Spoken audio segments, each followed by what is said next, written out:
Super Rugby, and maybe not the Super Rugby you're thinking of. This is Super Rugby Americas, and I think this is definitely a competition that needs to be shouted out. It needs to be spoken about around the whole world so it can create some traction and get some fans from across the world. Because I think, in South America, in the Americas, it's a very untouched market at the moment, especially in rugby. I mean, you looked at Chile making their first ever World Cup in 2023, winning a game, really challenging even some better teams for a lot of the match. And I think you've seen the fans there, the amount of thousands of fans that came and traveled with them, making the amount of noise they do. It's brilliant for the game. I mean, Uruguay, always well known as well around the world. And then Brazil being a sneaky possible team to make it into the World Cup as well this year. So I think it's an untouched market. I think teams and the amount of people that want to watch this sport, it's going to grow. And I want to at least kind of keep up with this every few weeks. We can go through the results for the teams. We can go through which teams, should be winning, which teams are the well-known ones who've been in the competition a while. Just little known facts about Super Rugby Americas. And if you are interested in these sorts of videos, hit that subscribe button. It's the best way for you to support it, best way for you to show your support, and hit the like button as well if you like these sorts of videos. And also comment, let me know if I get something wrong, or if, who you want to win the competition. Let me know below in the comments. We can just chat about this competition. You're always free to put any comment you want down below, and we can chat about rugby, because that's the main point about this channel, is talking about rugby and, spreading the word that rugby is the best game and it was made in heaven just for us. Now let's go through this little teams real quick here. So the teams in the competition this year is Dogos 15. They were actually the champions from last year. They have a 6,000 seat stadium. The Pampas, they're from Buenos Aires with a 5,000 seat stadium. Dogos is from Cordoba. Tarucas is from Tucumán with a 8,000 seat capacity. They only just joined the competition this year for the first time, Tarucas. The Cobras is from Sao Paulo over in Brazil with nearly a 10,000 seat stadium. Selknam in Santiago in Chile with a 5,000 seat stadium. Yasare 15 is from Asunción from Paraguay. Then you got Uruguay, they got Peñarol from Montevideo, 14,000 seat stadium, pretty big stadium there. They obviously get quite a lot of support, you would think. Now I want to show you, they are looking to expand again. So the American team just dropped out this year, but obviously Tarucas has jumped in, and next year it looks like Litoral are joining the competition as well, expanding it to 8 teams, which is super exciting. And I want to show it here as well. I think I got it up here actually. So this was last year's pool. So you can see it there. So Pampas finished minor premiers with a massive points difference. I mean, 11 wins, 1 loss. Dogos with 8 wins, 2 draws, 2 losses. Yasare with 6 and 6. Peñarol with 5-1 and 6, making it. So the Raptors and Cobras obviously getting smashed a little bit in that one. But you can see Pampas winning 50 points to 27 in the semi-final last year. Dogos just beating Yasare. But then a big upset in the final with Dogos winning 37 points to 23. And you could see here, just throughout the year, over 500 points scored for Pampas, and to lose in the final, that's a bit of a disappointment for them. But we'll also go through, just quickly look at the previous winners as well. So you can see Jaguares 15, who obviously finished up in the Super Rugby. They went there, they won the competition that year, but then they left the competition. Peñarol winning it 2 times in a row actually, and then Dogos winning it for the first time. So you can see here at the bottom, 2 wins for Peñarol, 1 for Jaguares, and 1 for Dogos. So Peñarol, I mean, Uruguay, doing the thing. So you can see here with this year's standings, I'll zoom in a little bit for you.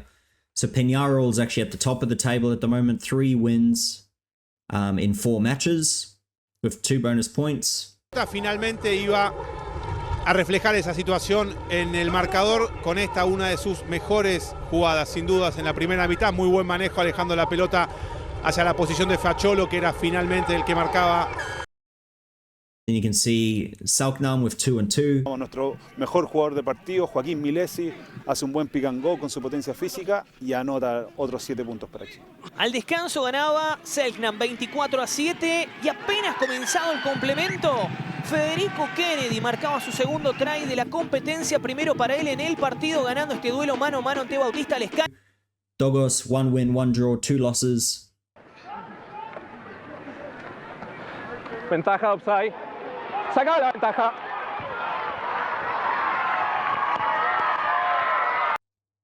Pampas, 2 wins, 1 draw. With obviously no bonus points. Era una corrida bárbara de Rente. Después la siguió La Torre. Ahí lo tomaban. Ya estaba Ichaupe, ya estaba Haidt. Buenos ingresos.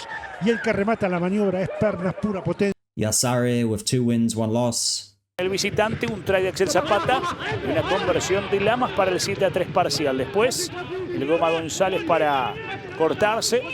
Estrada en la apertura y será justamente Joaquín Lamas el que enderece, guarde y marque un nuevo try para el equipo.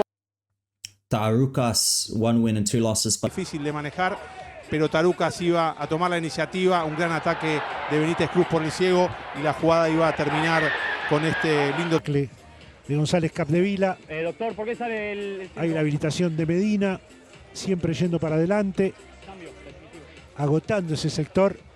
Es más, sobraban un par de compañeros. I think Cobra seems to be the only one who's kind of getting smashed here, unfortunately.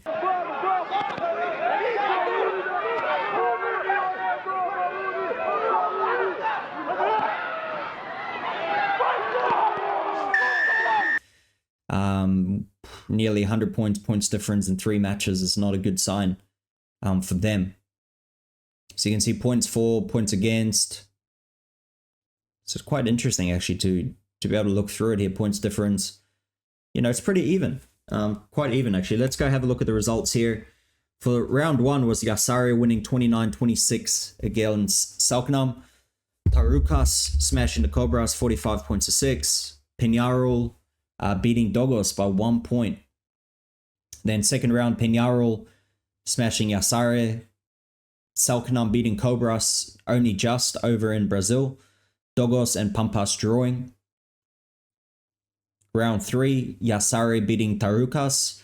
They're up 24 points to 10 and they only just won 30 points to 27 in full match. Same with Selknam here, up 24-7 at halftime and then winning 45-40. So big comeback by Dogos. Pampas winning 24 points to 10 against Peñarol. And then Dogos smashing Cobras this week, 80 points to 29. Peñarol winning 22-18 against Selknam. And then Tarukas just losing to Pampas by 1 point, which is a big win for them there, especially away as well. So that's the standings at the moment. This is actually interesting. The more we'll dive into it, we'll learn about the players. We'll start seeing which international players are playing for which team. We'll go through that soon.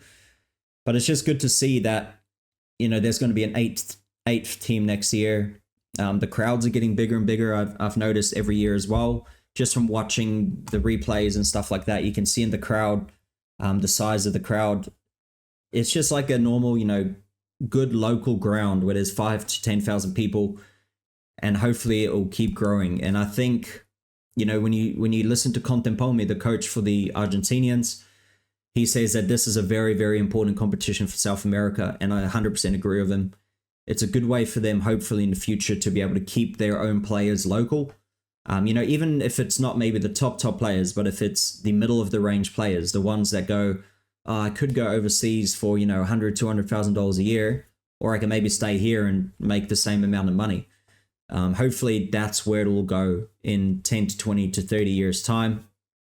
Once they've obviously done the groundwork, they've got into sponsorship, the TV viewership, all that stuff, getting some money into the game. We can only hope, right? We can only hope, because a strong South America, a strong North America, all these competitions, it'll be great, because at the end of the day, what the best thing would be is, imagine if there's a World Cup one day where we have 32 teams that can qualify and at least 18 of them can beat each other. It'll be a brilliant World Cup. That's my goal, because hopefully one day 32 teams, 8 pools of 4, top 2 from each pool make it through.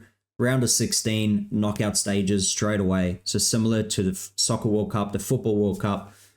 So let's hope one day that's where we will go. But I want to shine a light on this. If you haven't watched this competition before, never even heard of it, you know, we'll be able to pop some things in here every now and again just to keep up with the results. And hopefully you did enjoy it. But thank you for watching. If you did watch this long, please give a like on the video. Subscribe as well. Help support the channel right below the video. Hit that subscribe button. And I'll see you on the next one.